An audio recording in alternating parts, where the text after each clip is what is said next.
కాళేశ్వరం ఎత్తిపోతల పథకంలోని 3 బ్యారేజీలకు మరమ్మతులు వేగంగా పూర్తి చేసి వినియోగంలోకి తీసుకురావాలని ముఖ్యమంత్రి రేవంత్ రెడ్డి అధికారులను ఆదేశించారు. జాతీయ ఆనకట్టల భద్రతా పర్యవేక్షణ సంస్థ సూచనలు పాటిస్తూ వీలైనంత త్వరగా పనులు చేపట్టి పునరుద్ధరణను వేగవంతం చేయాలని సీఎం స్పష్టం చేశారు.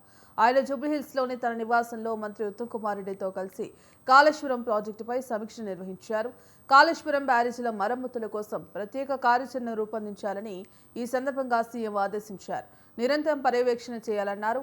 Central water and power research station ఆధ్వర్యంలో జరుగుతున్న పరీక్షలు, నమూనాల సేకరణను వర్షాకాలం ప్రారంభానికి ముందే పూర్తి చేయాలని సీఎం ఆదేశించారు.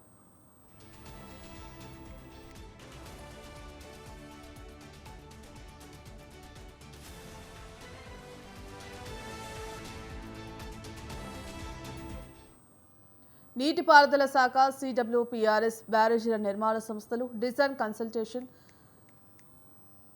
ప్రతినిధులతో ప్రత్యేక బృందాన్ని ఏర్పాటు చేయాలని రేవంత్ రెడ్డి సూచించారు. బ్యారేజీలకు సంబంధించి చేపట్టే ప్రతి పనిలో కేంద్ర జలసంఘం సభ్యులు ఉండేలా చూడాలని స్పష్టం చేశారు. మేడిగడ్డలో కుంగిపోయిన పిల్లర్లే కాకుండా మొత్తం 1.6 కిలోమీటర్ల పొడవున బ్యారేజీని అధ్యయనం చేయాల్సి ఉంటోందని ఇంజనీర్లు సీఎంకు చెప్పారు. దీనిపై సీఎం స్పందిస్తూ మేడిగడ్డ బ్యారేజీ వద్ద 500 బోరు బావులు తవ్వాల్సి ఉందని, దీనికోసం ప్రత్యేక యాక్షన్ ప్లాన్ సిద్ధం చేయాలని ముఖ్యమంత్రి అన్నారు. కావలసిన యంత్రాలను సమకూర్చుకోవాలని సూచించారు. వీలైనంత త్వరగా ఈ పని పూర్తి చేయాలని చెప్పారు. ఇక బ్యారేజీల మరమ్మతులకు అనుగుణంగా డిజైన్లను సిద్ధం చేయాలని ఆదేశించారు. వచ్చే డిసెంబర్ వరకు చేయాల్సిన పనులపై పూర్తి షెడ్యూల్ సిద్ధం చేయాలన్న సీఎం పనుల్లో జాప్యం జరగడానికి వీల్లేదన్నారు. నిధుల విడుదలలో ఇబ్బందులు రానియమని సీఎం వివరించారు.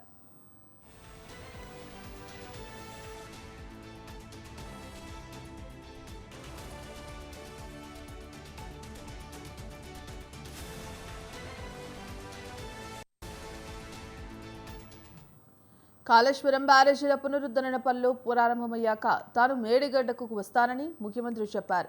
మేడిగడ్డ వద్ద బేస్ క్యాంప్ ఏర్పాటు చేయాలని, తాను వచ్చి పనులు పరిశీలిస్తానని తెలిపారు. ఈ సందర్భంగా సొరంగాల నిపుణుడు పరీక్షిత్ మెహ్రా పనుల తీరుపై సీఎంకు ప్రెజెంటేషన్ ద్వారా వివరించారు.